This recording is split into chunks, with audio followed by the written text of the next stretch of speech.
You are listening to the Lead Big Red podcast from the University of Nebraska-Lincoln Educational Administration Department with your hosts, Dr. Shavana Holman and Dr. Scott Sturgeon. Welcome to the Lead Big Red podcast. I am Scott Sturgeon, Associate Professor of Practice at the University of Nebraska-Lincoln in the Educational Administration Department, and my partner is Dr. Shavana Holman, Assistant Professor of Practice in the Educational Administration Department. Welcome today to the podcast. And today we have Dr. Michael Casserly. We are so very pleased and honored to have him join our podcast today. Dr. Casserly, welcome so much. If you can go ahead and just share just a little bit about yourself before we get started.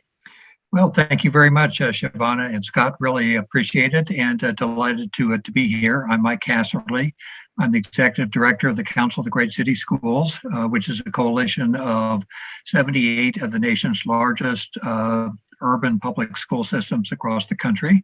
I've been with the organization now for 44 years, nearly 30 of it as Executive Director of the organization. But before that, I spent about 15 years as both the Director of Research and the Legislative Director. And before that, I worked in schools and was also a researcher. And my background is mostly in statistics and methodology and the like. But at this point, I've been with the organization for a good long time and have probably been involved in and fought most every urban education battle that the nation has dished out over 4+ decades.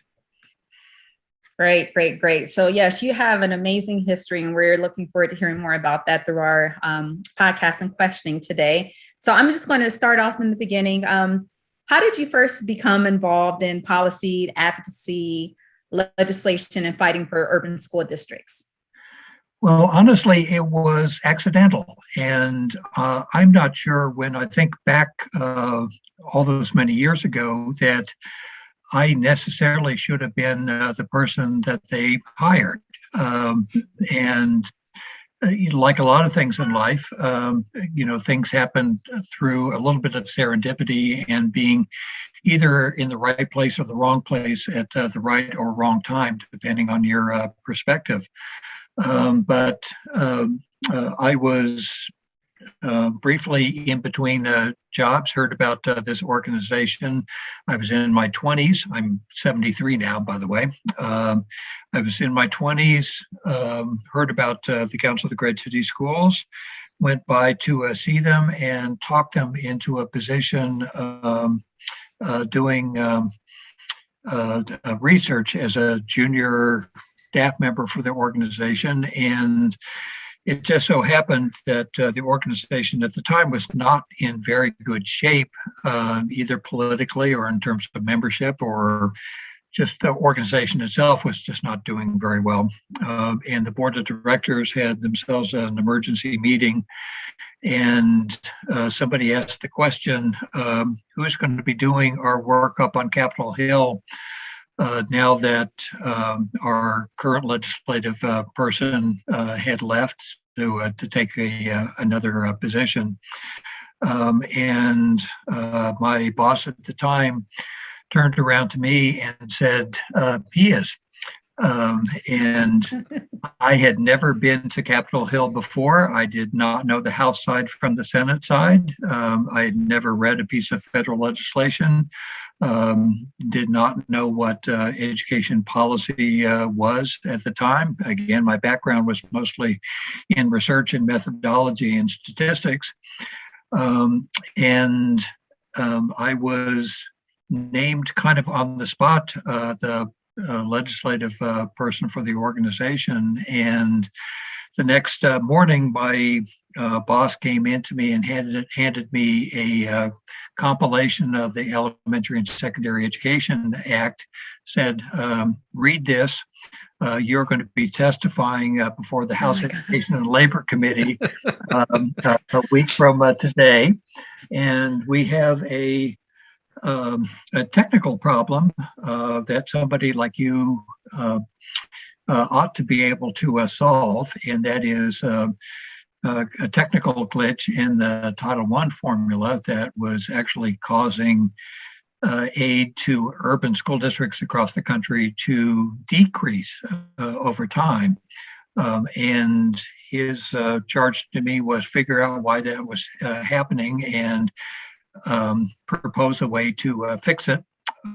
And there we have it. So a week later, I testified before the House Education and Labor Committee, and I was too inexperienced and stupid to be scared.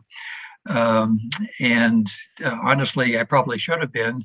But eventually, I did figure out what the problem was with the formula and ran the committee through what the issue was and how to fix it. And they said, terrific.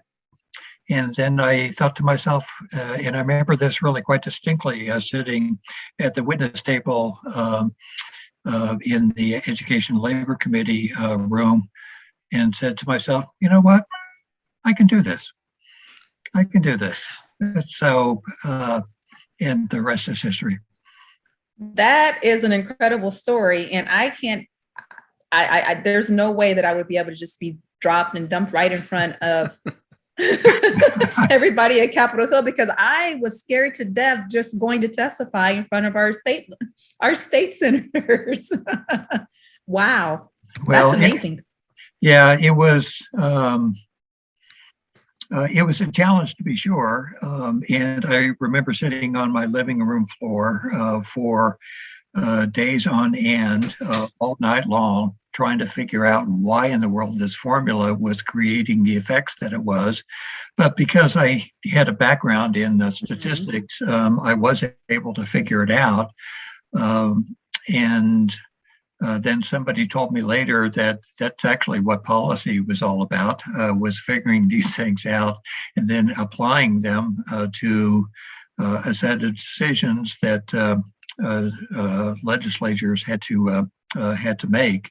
And there we have it. So I've been doing that for a long time. That is so fascinating. Kind of maybe piggybacking a little bit about you on your research mind. When you think about like the work that organizations like Wallace Foundation are doing, and really it seems like it's been this way for maybe since the No Child Left Behind kind of took over the education landscape. But right now, everything is on the principles is the lever of school change, is where research seems to be talking most about, where energy seems to be, where the books are being written about is improving the principalship, improving the job that they are doing so that they improve outcomes. Is that the right area of focus? Is that the right lever? Should school districts be focused on building level leadership as opposed to, say, a principalship or central office structure or superintendency? Well, I don't actually think this is an either or question. I know the Wallace Foundation is very much focused on principals and principal supervisors and leadership at the building level, and the work that they've done, including our contributions to it. I think it's been important. I think it's underscored the effect that effective building leaders have on the overall academic attainment of kids and outcomes that they achieve. But I don't think that that's the only place where leadership is important. I think it's important at the building or at the board level. It's important at the superintendent level. And it's important at the line officer level as well. But it does, it is a pretty consistent effect that principals have, and the research is really quite good on this in specifying that often the difference between a highly effective school and one that is not rests in the quality of the leadership of the principal and the assistant principal to some extent, but mostly the principal. And I have to say that even at the district level, there have been districts that have seen overall improvement in their kind of system-wide attainment by focusing on building level leadership. Chicago is a really good example of this, where over the last 10 years or so, they've really spent a lot of effort at the systems level, improving leadership at the school level. And they put into place a broad kind of systemic framework that they use their principals to work around and work from, and then provided a lot of professional development to both the principals and the principal supervisors. And the combination of things really has moved the needle for a school district like that. But I think what's really interesting for big city school districts is not only principal leadership and building leadership, but how the building leadership is defined and crafted in a way that is consistent with the system's overall goals and priorities. So the system really has to have a framework in place that good principal leadership can fit inside of, and that sometimes good principals, if they're out on their own, sometimes they do great work and provide enormous amount of benefit, but sometimes they don't. And some of that really depends on whether the system itself has defined what effectiveness at the building level will actually mean.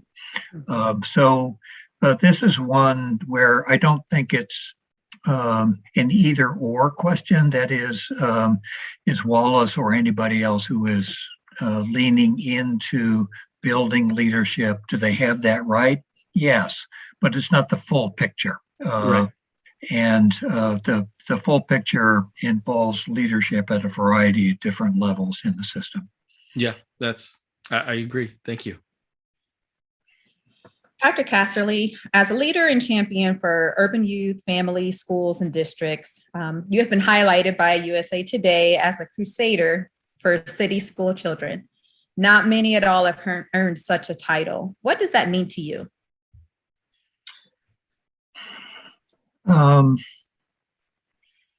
Nobody's ever asked me this question before.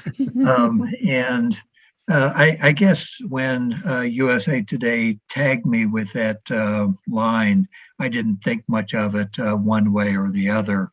But I guess over the years, it's come to define a lot of what it is I tried to do. And it also was somewhat emblematic of the passion I tried to bring for the issues to the table. So I think one of the things that's really been interesting for me in this journey was how to be a crusader, an advocate for something that was important as urban public education, while at the same time being able to tell the truth about what it is we succeeded at and things where we were not succeeding.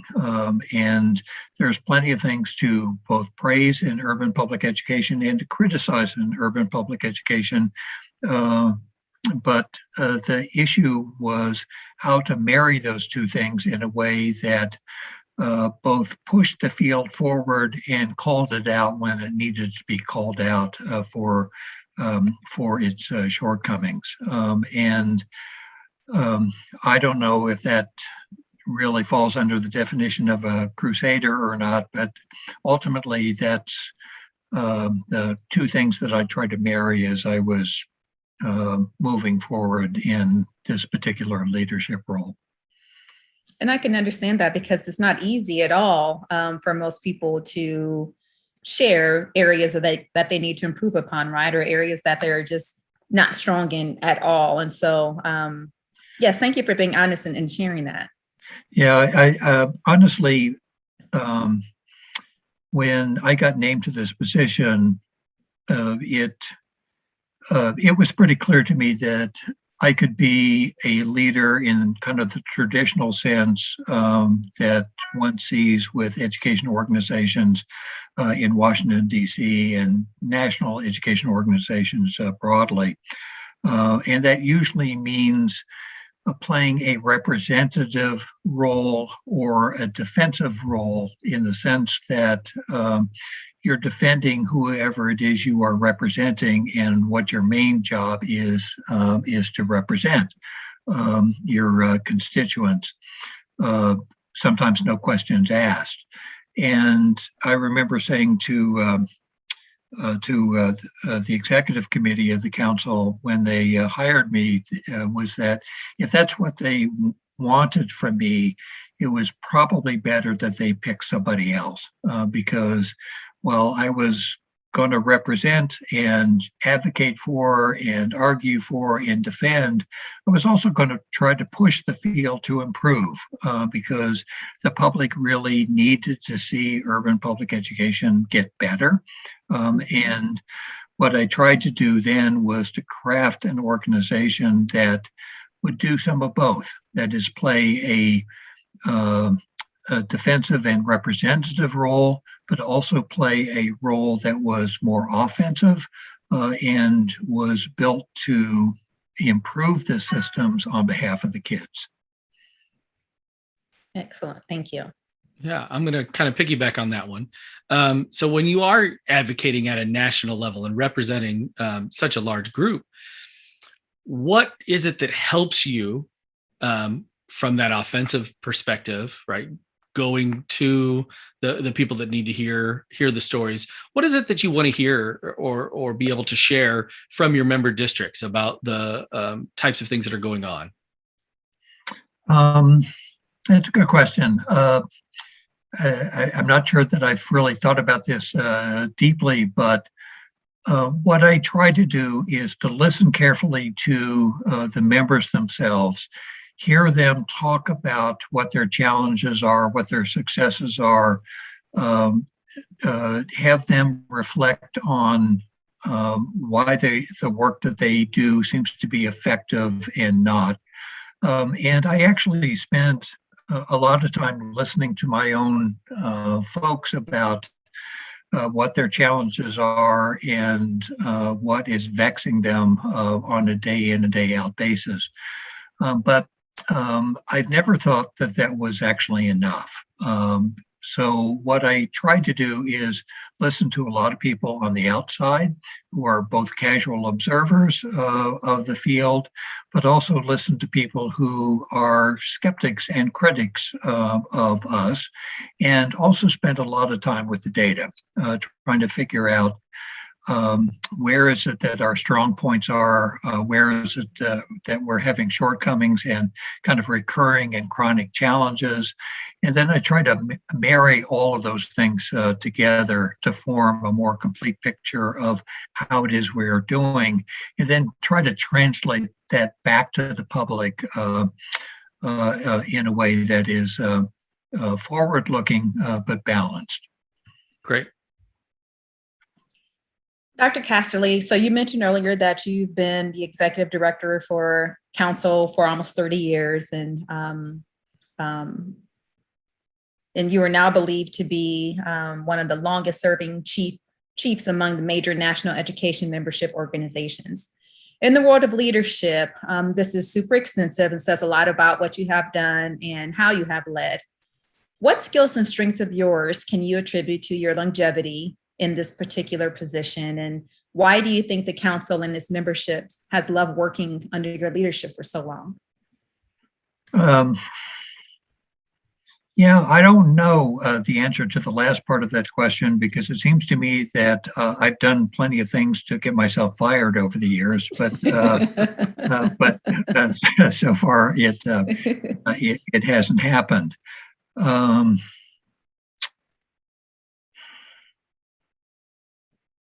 I think I point to a couple of things, and I don't get asked this question very often, so I'm not sure that I've got a convincing answer for it. But I have based on all of the conversations that I talked about earlier and the data that I looked at, and listening to both champions of education and skeptics of education, I try as best I can to take all of that information and craft from it a direction that I think urban education needs to go in. And then take time to not only talk with my staff about it, but also talk to the membership about whether or not we are pursuing the right set of initiatives, whether or not we are defining urban education in a way that both reflects well on the work that we are trying to do, but also challenges folks in a way that I know is important. I think just mixing all of those things together, and then trying not to bring a personal ego to the issues, and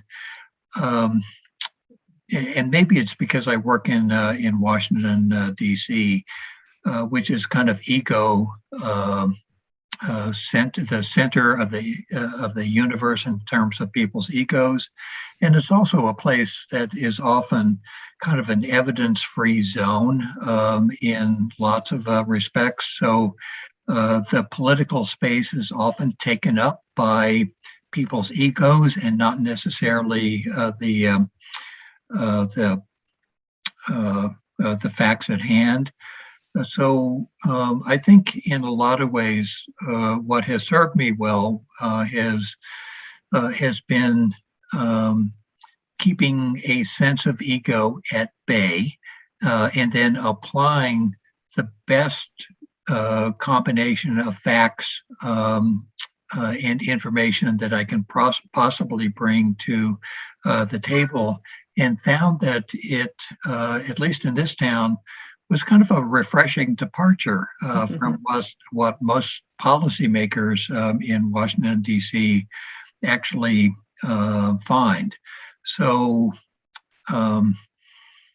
I guess on top of that, being clear about what it was that I was trying to do, and also being clear in what I mentioned before, and that is not trying to just represent and defend or be an apologist for bad behavior when I saw it, but actually taking the offensive and trying to create a direction to define what the future should be for urban education, and then figuring out ways to take them there.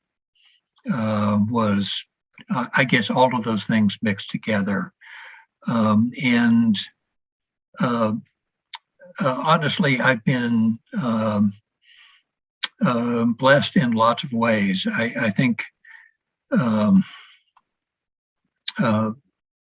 my governing board has been particularly good at saying that, look, as long as you are fair and can back up what it is you are espousing, and you can take us to places where we are realizing success in ways that we had not realized success before, that we'll back you to the hilt.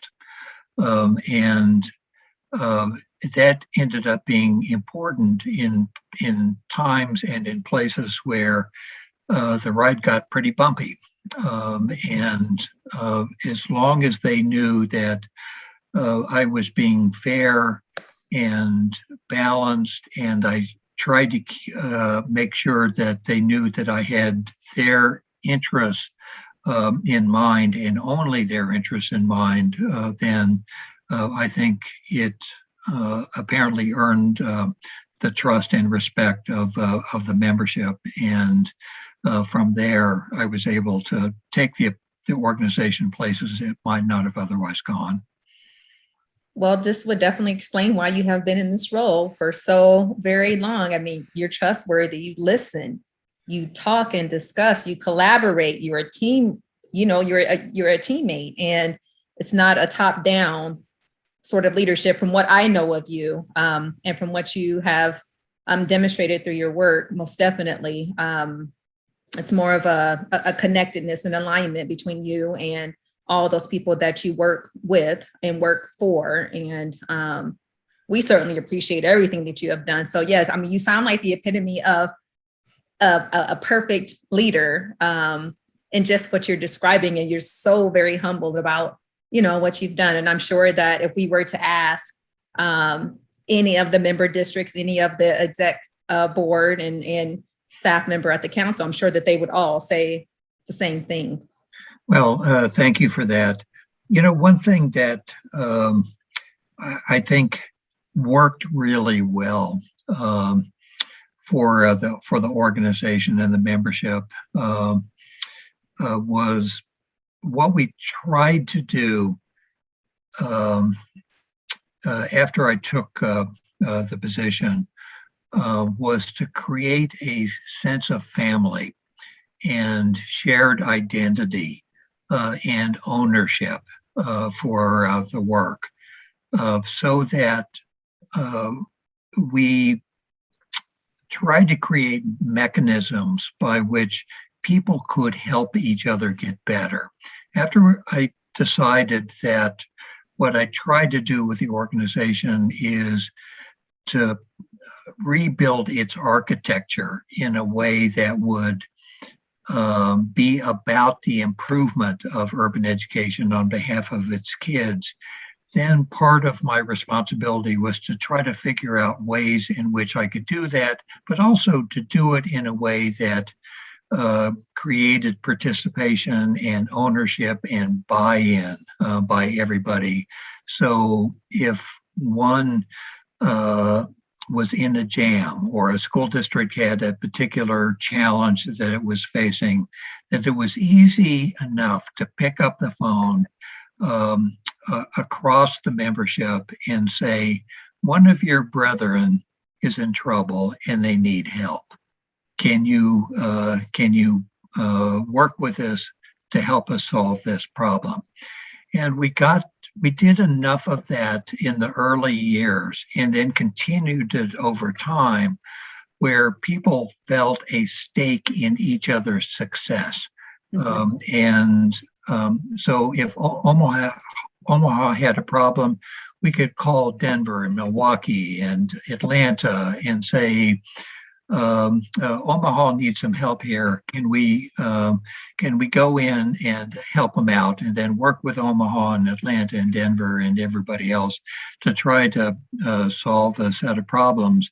And it worked not only for the district needing help, it worked for the people doing the helping, mm-hmm. Because everybody learned a lot along the way, got to know each other a lot better, and created expertise and capacity in a way that helped strengthen the overall alliance on behalf of urban education writ large. So I think all of it kind of helped create an identity for the organization and amongst urban school systems that was able to carry the ball forward in a way that might not have otherwise been the case. Absolutely. So, wow, that might be the favorite answer to any question that I've heard so far since we started recording these. So thank you. That was a recipe for leadership. There was a recipe in there for boards and the relationship between the leader and the board. Gosh, so much in there. And I'm going to stay on leadership just a little bit. And that is when we're talking about educational leadership, and I'll let you pick where, what level that might live in. But where's the greatest opportunity right now in educational leadership? What's that thing that we should be going after as educational leaders? Well, I kind of a little bit like I answered before, and that is there are leadership opportunities at all levels of the organization, including teacher leaders, for that matter. and lots of opportunities there to be sure. But one of the things that we've tried to bear down on in the recent past was the leadership at the board level. A lot of times we've seen people get on school boards for all the wrong reasons, and then not be clear about what their responsibilities were to the organization that they were now governing, or what actually good leadership looked like. I continue to think that leadership at the board level is one of the frontiers that continues to need to be strengthened in ways that too many people have not devoted a whole lot of attention to in the past. Yeah, I've seen both sides of that. I've seen strong leadership, like my co-host here, and seen some She's times a great one. Yeah, and seen some times when it's been a challenge at the board level. So yeah, that's yep. And Omaha over the years has seen both good and bad, and circumstances where its leadership failed it, and then other occasions where it took very courageous positions, and the kids were better off for it. right. And Omaha wasn't really different from a lot of big cities. Urban boards all across the country work in a context that is really unlike anything else that elected officials really ever have to deal with. I mean, it's pretty unusual that any other institution would be faced with the kind of public pressures that urban education is faced with, where your constituency is often very split over issues of race and income and language and religion and culture, and everybody fighting over the one thing that they care about the most, that is their kids. And you put all of that together, and it is a stew that is unlike anything else that public officials anywhere in the country at any level really have to deal with. And it is immediate and hands-on and in your face,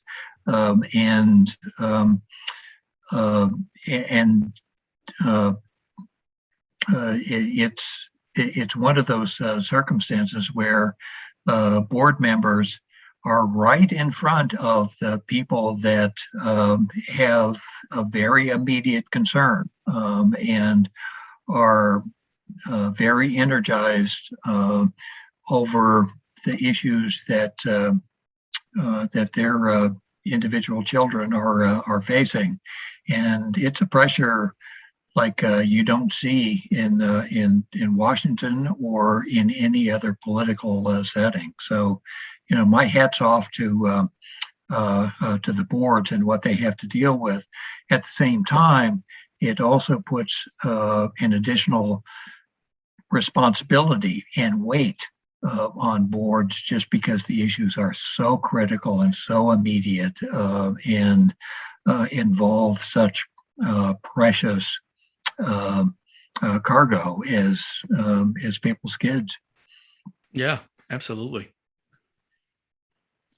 Dr. Casserly, in your many years of leadership and advocacy for urban school districts, what has been one of your biggest accomplishments and one of your most challenging dilemmas or issues?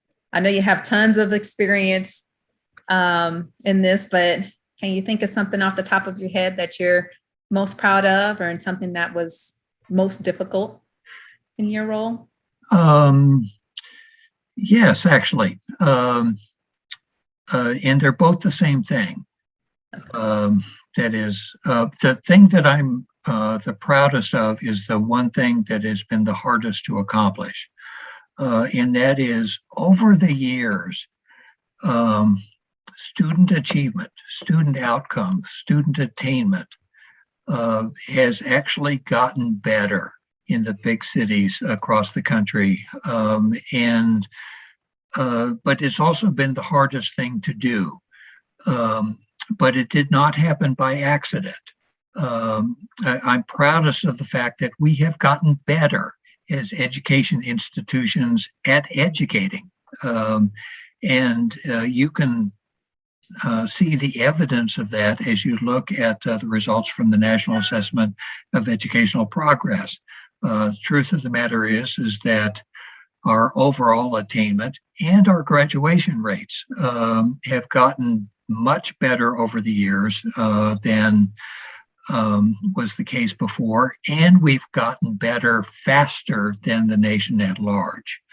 Now, part of that, it wasn't just our doing, but what it is we tried to do as an organization was to put the tools, the research, the convenings, the information, and the prodding of school districts to put all of those things at the disposal of urban education, create a direction and a set of incentives where people would want to do better on behalf of their kids, and then push and pull and coax and lead to a place where people were using each other's expertise, using the data that you were creating, using the technical assistance that you were putting together for folks, and realizing that over time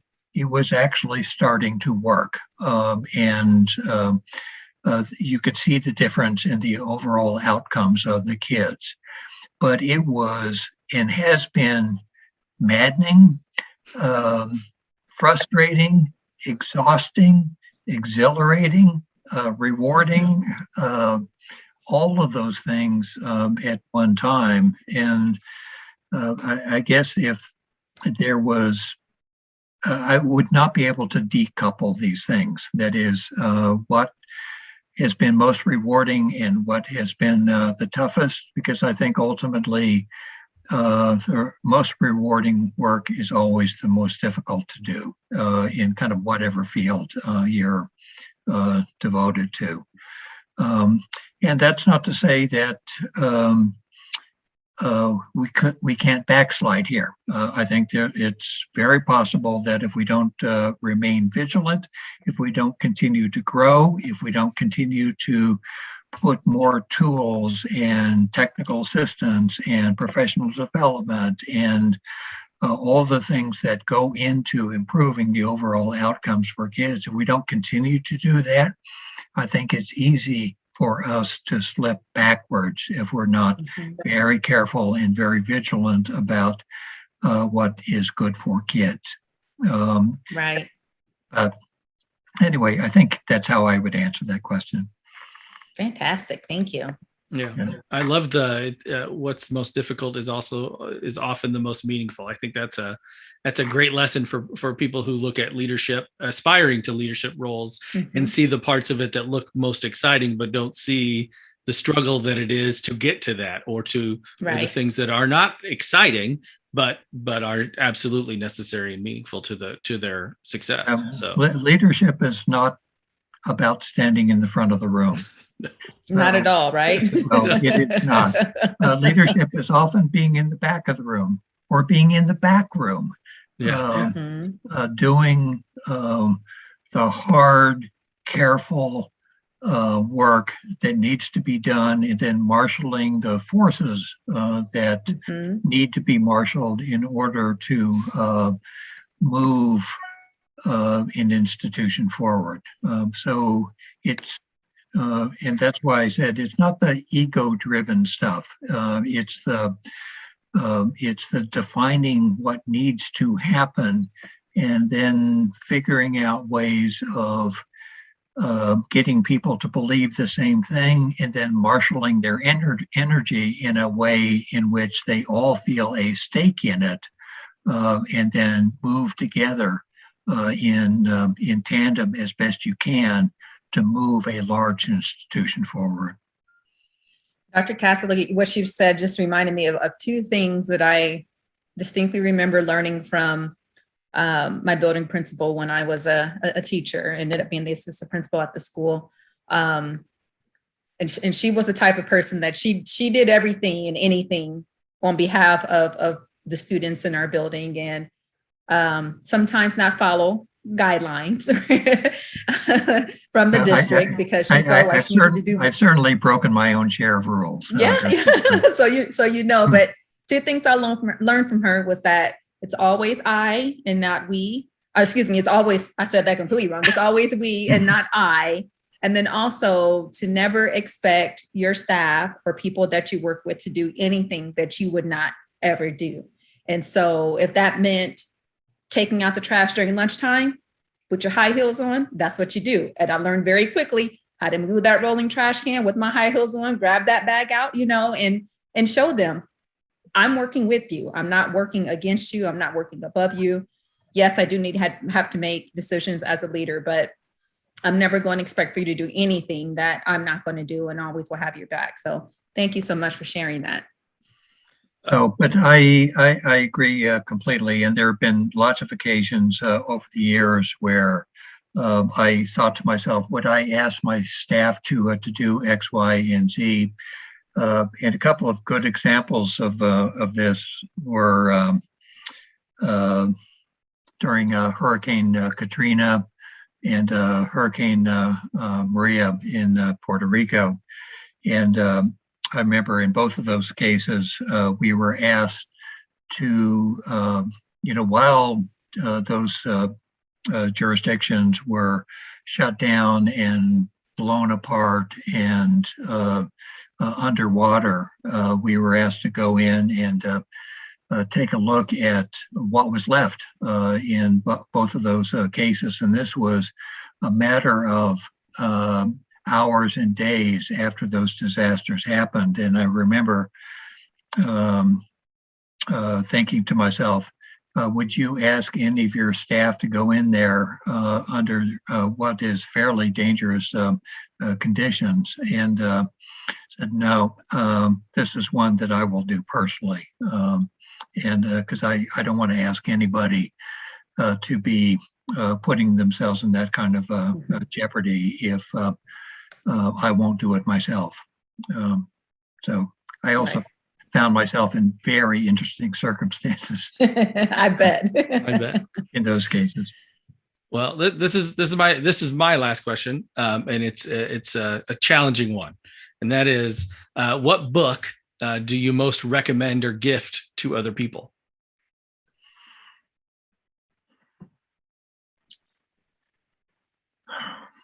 Oh, this was a challenging one, Scott. Yeah, I think you stumped them. Yeah, my favorite book, and one that I'm most likely to give, is is a book by Robert Penn Warren on the former governor of very corrupt governor of Louisiana, the so-called Kingfish. Right. And it's a story of corrupt politics and how people allow themselves to become corrupted by power. And it has always served as a huge lesson to me about kind of staying true to myself and not letting sometimes the trappings of the position or the place where I work ever become the occasion by which I take myself or the people around me too seriously. And it's I love the book because it's a study of power and corruption that I think anybody in public life ought to read and take as a warning sign. It's not a surprise that the book you chose is a book that deals with the need for humility after listening to you right. so far. I mean, that has come through in so many ways, both overtly and otherwise. So thank you for that recommendation. Okay, so my last big question is, so all the amazing work that you have done over the past 4 decades has had an incredible impact on the urban educational system as we know it today, and I have no doubt that it will continue. For someone considering such a tremendous educational leadership role, such as the one that you are in, what are a couple of suggestions that you might have for them? Well, this is interesting because in some ways I'm right in the middle of trying to tell my successor about lessons that I have learned. Not that anybody can ever hear somebody else's lessons and fully incorporate them, because you really can't. You've got to almost learn these things yourself and assimilate them in your own personal way and your own personal style. But I have tried to indicate to him, and he's going to be taking over my position on July 1st, that let the work and its mission guide you, and not be guided by your own personal needs, but define the work, define the direction, and let it take you there. And don't don't be afraid, because there's lots of occasions where you will think to yourself, this takes more courage than I can possibly muster, and you've got to move past your own personal fears and doubts, and stay true to the work. But that means defining the work and the direction before you go, and that gives you the courage to move forward when things are tough. That is an excellent answer. Thank you so much. That's terrific.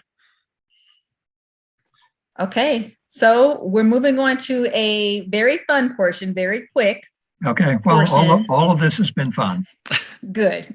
Well, this will kind of give us and our viewers and listeners a different perspective of you. You get to see a different side of you, hear a different side of you. So this is what we call a hot seat. And so I'm going to randomly give you 7 or questions, this or that type of questions. And it's going to be a minute long. My colleague here, Scott, is going to time us, and no need for you to think extra long, super easy, fun questions. Okay.